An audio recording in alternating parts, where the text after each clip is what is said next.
Olá, bom dia. Durante o verão, o Rio Grande do Norte é um dos destinos turísticos mais procurados do país. Nessa época, no entanto, é preciso estarmos atentos à exploração sexual infantil e ao turismo sexual.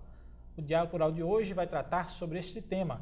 E para esclarecer um pouco sobre o assunto, contamos com a presença de Manoel Onofre Neto, que é promotor de Justiça da Infância e Juventude do nosso estado. E contamos ainda com a participação de Vânia Machado, coordenadora-geral do Sinteste-RN. Bom dia, promotor. Bom dia, Vânia. Bom dia. Doutor Onofre, a gente poderia esclarecer para o nosso público ou se há essa diferença de o que é abuso sexual e o que é exploração sexual? Isso, o abuso sexual, Alexandre, é aquilo que é cometido dentro do seio da família ou por alguém muito próximo à família, no entorno da criança e do adolescente, pelo padrasto, pelo professor, pelo instrutor de esportes, enfim. E a exploração sexual, em geral, tem alguma contraprestação financeira, tem algum favor, algum dinheiro que é dado à vítima desse crime, né? A vítima que adere a essa proposta através de um chamamento financeiro, pecuniário, que, digamos assim, é o que a gente aqui no interior tem que ter um chama para poder fazer parte da exploração sexual. O abuso é no seio familiar, a exploração pode ser, por exemplo, no âmbito do turismo, onde, via de regra, o turista paga, ou oferece comida, ou oferece algo em contraprestação aos favores sexuais. Tem alguma idade limite, doutor Onofre, que se caracteriza esses crimes? Tem. O crime é cometer contra criança e adolescente, ou seja, abaixo dos 18 anos. A legislação agora, em 2009, mudou para deixar bastante claro que se a criança, no caso o adolescente, tiver uma idade limítrofe, que a gente chama uma idade realmente complexa, que é a idade de 14 anos, que é aquela transição onde a criança ainda tem vínculos, grande parte ainda brinca com boneca, ainda tem vinculação com as questões da infância. Então, fazer sexo com esta população é de fato crime. Não existe mais aquela perspectiva que a legislação anterior de se elaborar uma avaliação, se avaliar se aquela pessoa já mantinha relação sexual, se aquela pessoa já tinha, digamos passagem pelo universo da sexualidade. O que o legislador quer, busca, no Brasil e na grande maioria dos países do mundo, é proteger essa fase do desenvolvimento da pessoa, do desenvolvimento humano, que é bastante importante e delicada, proteger de interferências da sexualidade. Esta sexualidade não deve ser vivenciada sob a ótica do que comumente a gente vivencia no adulto, pelo simples fato da questão da maturidade. A pessoa não tem ainda os elementos de experiência desenvolvido para, primeiro, sentir o prazer tão importante na relação sexual. Segundo, para vivenciar com responsabilidade, para vivenciar com perspectiva de construção de família e de construção de uma sociedade mais igualitária. A exploração sexual é crime. O que acontece quando alguém faz essa violação? A exploração sexual, de fato, é um crime, e um crime que agora, muito recentemente, em 2014, a presidenta sancionou a lei transformando a exploração sexual num crime hediondo. Então, de 0 a 14 anos chama-se estupro de vulnerável. O crime é manter relação sexual com pessoa, homem ou mulher, menor de 14 anos. Então, um adolescente que tem uma idade inferior a 14 anos, se esta relação se estabelecer, o crime é de estupro de vulnerável. Seja ela abuso sexual, ou seja, no âmbito do turismo, no âmbito de alguma exploração por parte pecuniária, seja ela no campo da exploração sexual. Em ambas as situações é estupro de vulnerável. Este é um crime hediondo, equiparado, por exemplo, ao latrocínio, aquele que mata para roubar. Tamanha a brutalidade que é feito, que é o elemento da intimidade que interfere no desenvolvimento da pessoa, porque gera trauma e tantas outras questões. Essa é, de fato, o crime de estupro de vulnerável e o crime de exploração sexual contra criança e adolescente, que, em geral, é aquele que acontece entre os 14 e os 18 anos. Aí, quando é dos 14 e os 18 anos, tem alguns elementos a serem analisados. Se essa criança, melhor, se esse adolescente ele foi cooptado, se ele foi coagido Aí é o papel do delegado, do juiz, do promotor para saber. Então, eu vou dar um exemplo. A pessoa tem 15 anos de idade. Vamos que eu tivesse 25 anos de idade e me relacionasse com uma pessoa de 15 anos de idade. Sempre pergunta, promotor, é possível? É possível, desde que essa relação seja uma relação consentida, que seja uma relação que as pessoas tenham conhecimento. Digamos, uma relação saudável. Saudável, não seja uma relação de dominação, uma relação de poder, uma relação onde o dinheiro, onde os favores, onde alguma outra situação, e às vezes essa situação vem até de maneira subreptícia, vem de maneira disfarçada, um envolvimento, uma sedução e etc. E, obviamente, a criança e o adolescente que tem pouca experiência facilmente entra neste universo, facilmente adere a essas propostas, atropelando o desenvolvimento e o contato natural que essa criança deve ter com a sexualidade. Doutor Onofre, há índices da exploração sexual e outra coisa, assim, nessa questão do abuso, o que é maior? Dentro da família também pode haver exploração sexual? Dentro da família pode haver exploração sexual, um tio, um primo pode pagar perfeitamente, mas por incrível que possa parecer, o abuso sexual, aquele praticado e o número dos casos é via de regra por padrasto. Alguém que chegou na relação, aquela menina já estava no desenvolvimento e se aproxima e, digamos, mantém esta relação, extrapolando o papel que deveria ser de um pai substituto para o de parceiro, e um parceiro que para a criança, para o adolescente, é desavisado. Chegou lá naquele tumulto e tal. É importante também dizer que não é porque fulano é padrasto que vai ser um abusador. Isso é muito... Às vezes tem uma histeria e a gente tem que deixar isso muito claro. Mas neste universo, o padrasto, ele costuma de fato ser porque é um corpo estranho nesta família e que é difícil se adequar em algumas situações.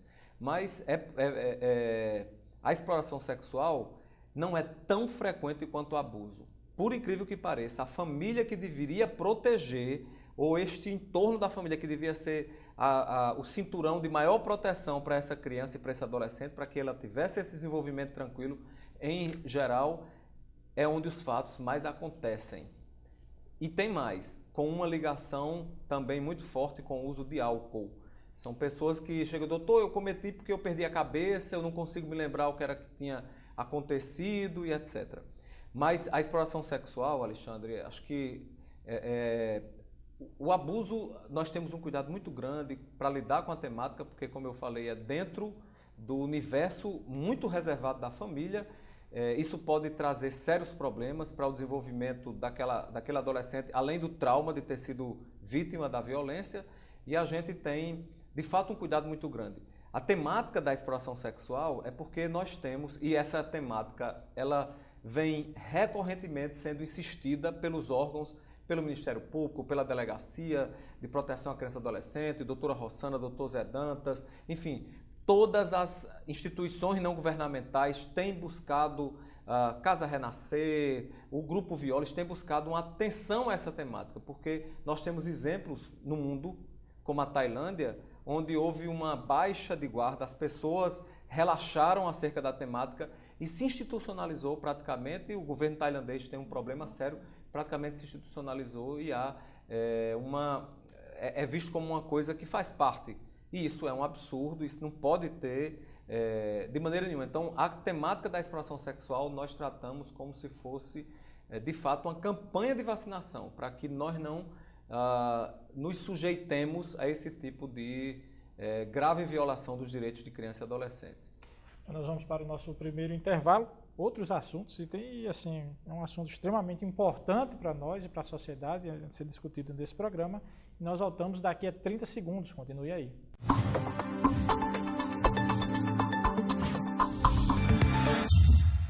Estamos de volta com o Diálogo Plural de hoje, que debate sobre a exploração sexual com o promotor de Justiça da Infância e Juventude do nosso estado, Manuel Onofre Neto, e com a participação de Ivânia Machado, coordenadora-geral do Sinteste. Ivânia começa perguntando.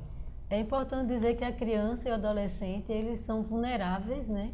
E fácil de coagi-los. De que forma os aliciadores agem?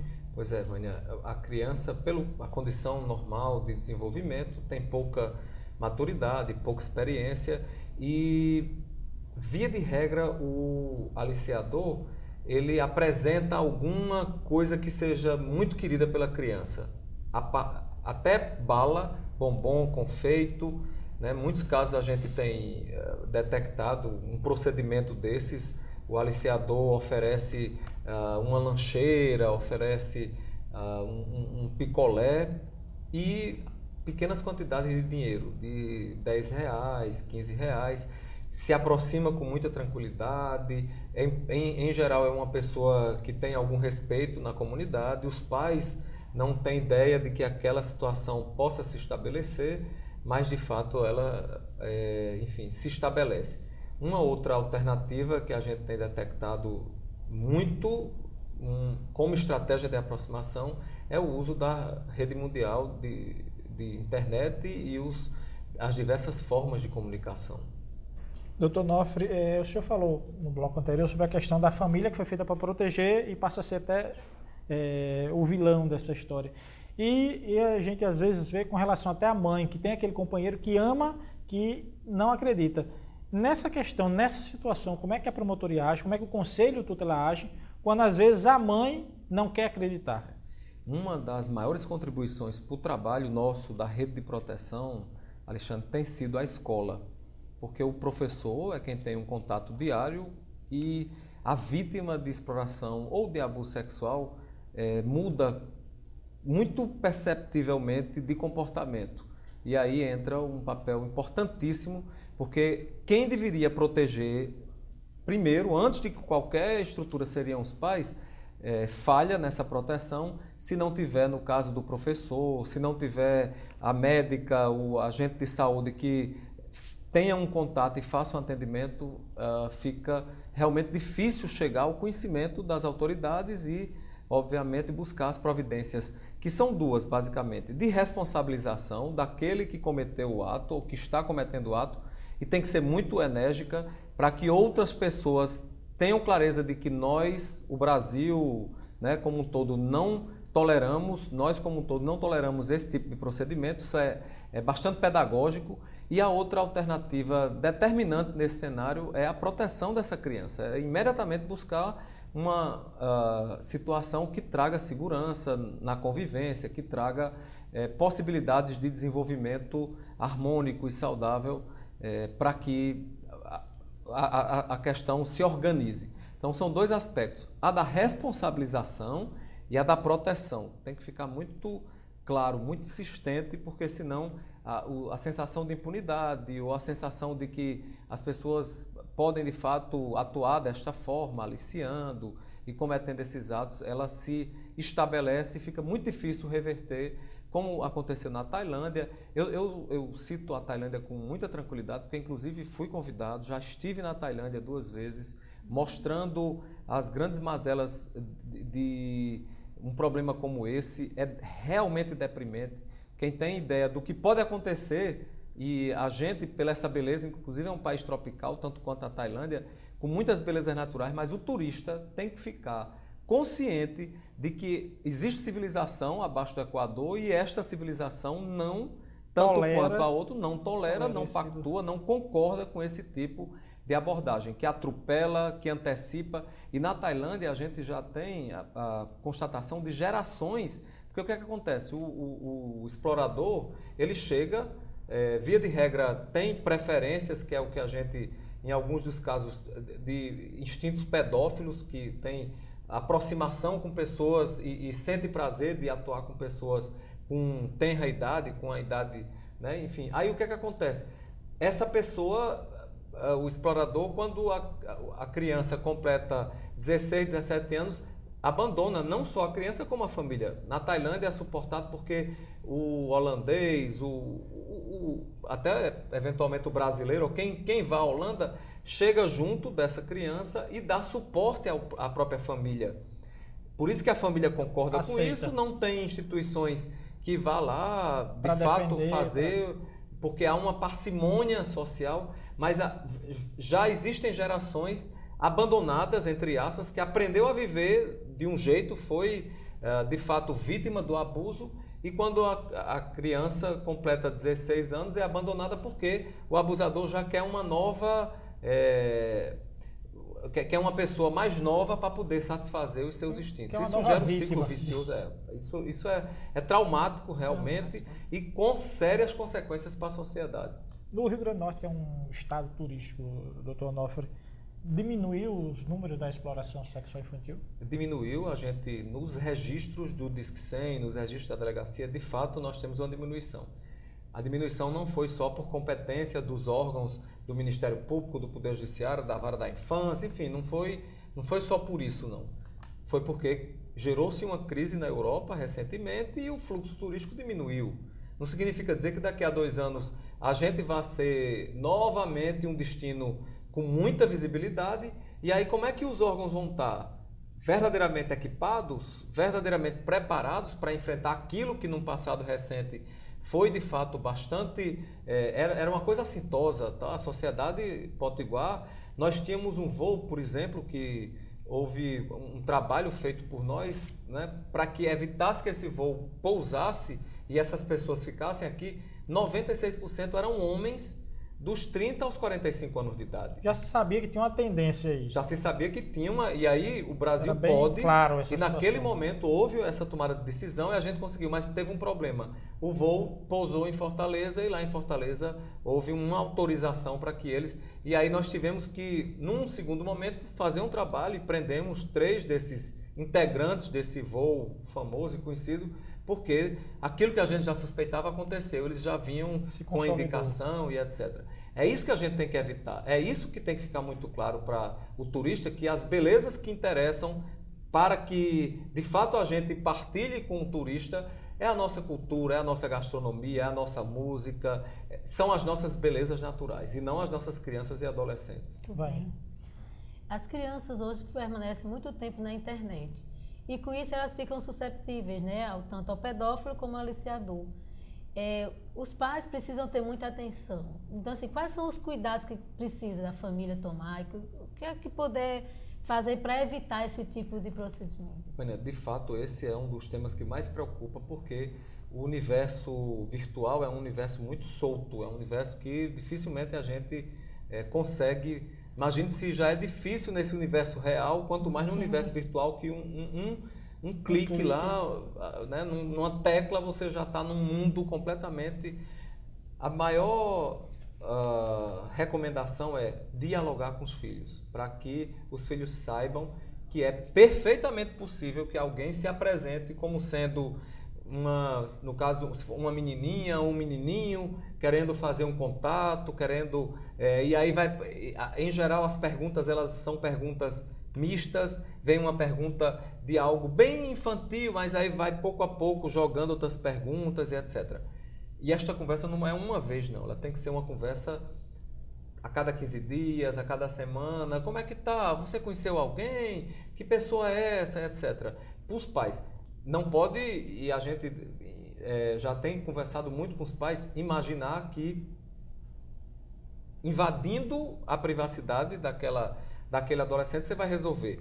É muito mais proveitoso ter um papo aberto, sério, sincero, trazendo inclusive para este adolescente eventuais consequências, o que é que aquilo pode acontecer, do que ficar querendo invadir, porque o próprio adolescente vai buscar alternativas para burlar esta invasão do pai. Então é muito mais importante estar junto, explicando o que é, como é e por que é, quais as consequências, e essas abordagens, elas nunca vêm de forma óbvia, repito, né? Ela vem de maneira disfarçada, conversa sobre um desenho, conversa sobre um filme, sobre uma atração musical, que em geral o adolescente tem uma ligação muito grande com ídolos, e aí vem com esse assunto pueril e volta para outras questões, outras temáticas, e em geral a temática termina por ser o envio de fotografia, vamos nos encontrar, eu vou lhe apresentar isso e tal. Então é bastante o adolescente que é curioso, o adolescente naturalmente curioso, desbravador e quer descobrir as coisas, cai com muita facilidade nesse tipo. Da internet ser, você tem toda a razão, uma das maiores preocupações hoje. Bom, nós vamos para o nosso segundo intervalo e deixo uma pergunta para o doutor Onofre responder no próximo bloco. Vamos falar agora sobre o funcionamento dos órgãos de proteção, como é que a promotoria funciona e as denúncias, como é que pode ser feita, tem que se identificar, como é que se faz. Nós voltamos em 30 segundos, não sai daí.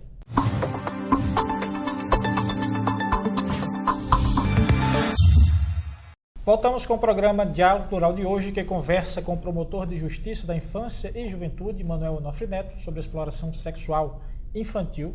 E contamos também com a participação de Vânia Machado, que é a coordenadora geral do Sinteste-RN. Doutor Onofre, deixei a pergunta no bloco anterior sobre qual o funcionamento da promotoria, que trabalho é esse que vocês estão fazendo, que é contínuo, né? E se está tendo, nesse verão, está tendo alguma operação exatamente por ser um período que vem mais turistas para o estado. Nós temos uma articulação muito importante, pessoal inclusive, além da articulação institucional dos atores, doutora Rossana, doutora Sandra Lali, doutor Zé Dantas, doutor Marconi, os promotores, que são pessoas, juntamente com juízes, juntamente com delegados, os conselheiros tutelares e tal, o sistema de proteção da assistência social e tantos outros, e da sociedade civil, isso faz uma diferença. Aqui no Rio Grande do Norte é essa articulação. Eu falava, inclusive, que certa vez a gente conseguiu evitar que um voo com uma característica muito direcionada pousasse aqui, pousou em Fortaleza, e aí a gente fez esse ano algo para poder mais ou menos padronizar esse tipo de postura. A gente resolveu desenvolver uma ação chamada Operação Veraneio, o NE de Nordeste. Então, é uma operação que se realiza em Natal, mas se realiza em Fortaleza, em Recife, enfim, nas capitais do Nordeste, tanto quanto Natal é destino. E não adianta Natal estar, entre aspas, protegida se as capitais vizinhas ou as localidades vizinhas têm dificuldades e recebe o turista com esse potencial. Né? Então, há uma preocupação nossa, do Ministério Público em todo o Nordeste, das instituições, de fato, que lutam e militam. E uma coisa importante é uma adesão maciça, né? Por exemplo, o Sindicato dos Guias Turismo, a ABAV, a Brasel, Convention Bureau, as estruturas do governo municipal de turismo aqui de Natal, de Extremóis, do turismo estadual.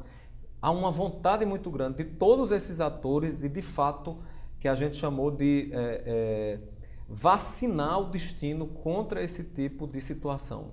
Erradicar de vez por todas esse tipo de conduta, de postura, que não engrandece em nada a sociedade, a cidadania. Muito pelo contrário, enfeia, prejudica a dignidade de diversas pessoas em peculiar condição de desenvolvimento, que são as nossas crianças e adolescentes. Então, esta Operação Veraneio, ela vem sendo realizada.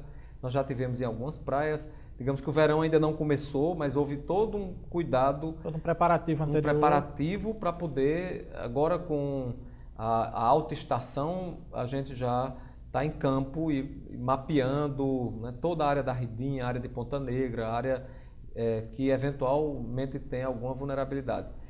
Eu dizia, e isso é partilhado com todos os companheiros que militam nisso, se a gente não encontrar nenhum caso, vai ser uma grande vitória, porque o que não pode é deixar como aconteceu em outros lugares, onde se baixou a guarda e a temática retornou com força e trouxe sérios transtornos para a sociedade como um todo. Vânia. A criança que é violentada, ela sofre o crime, né? Além de ser vítima de um crime, ela fica exposta a diversos riscos. Quais seriam esses riscos? Vânia, além do trauma imenso por ter um atropelo numa fase importante do desenvolvimento desta criança, num dos elementos primordiais que tem uma relação muito grande com o caráter, com a personalidade como um todo, que é a sexualidade, nós temos a gravidez precoce, que gera outro atropelo, porque aquela pessoa não está estruturada, seja economicamente, emocionalmente, afetivamente, para lidar com essa situação, né, de uma nova família, de um novo ser ali naquele cenário, naquele núcleo. A questão das doenças sexualmente transmissíveis, que é um outro ponto bastante difícil, porque essa relação antecipada, atropelada, faz com que a adolescente ou o menino, por ter pouca experiência, não tenha uma firmeza na decisão de dizer eu tenho que usar camisinha ou você vai ter que usar camisinha, para que eu não venha a padecer de nenhuma dessas situações. E um outro fator, que este sim é bastante complexo, quando a gente lida com a temática da exploração sexual, a gente lida também, via de regra, com uma coisa que se chama criminalidade organizada. Com a exploração sexual vem a droga, vem o tráfico de drogas e vem essas mazelas todas de lavagem de dinheiro e etc. que potencializam, digamos assim, este crime e faz com que, de fato, nós que lidamos e temos a responsabilidade de enfrentar essa temática, estejamos sempre atentos e mostrando reiteradamente para a sociedade, neste período que é o verão, que é um dos períodos de maior visibilidade, que nós não concordamos. E o que é importante colocar é que este fenômeno não é realizado exclusivamente pelo turista estrangeiro, não. Nós temos o turista de Brasília, de São Paulo, de outras capitais que, como a nossa, né, que não tem como a nossa a praia, o mar, e vêm também e por vezes cometem. É importante deixar isso para não criar uma espécie de uma prevenção contra o turista estrangeiro, porque esse deve ser muito bem-vindo, mas deve ser bem-vindo com essa perspectiva de aproveitar e desfrutar do que há de mais interessante no nosso estado, repito, que é as belezas naturais, a gastronomia, a cultura, a música, enfim, o que de fato nós temos para oferecer no turismo. Doutor Norton, nós temos mais ou menos uns 2 minutinhos. Quando uma criança é resgatada de uma situação dessa, como é que se trabalha? E os órgãos estão preparados? Assim, o Estado dá essa condição? Essa é dificílima, essa é uma situação difícil, por isso que há tanto investimento na prevenção.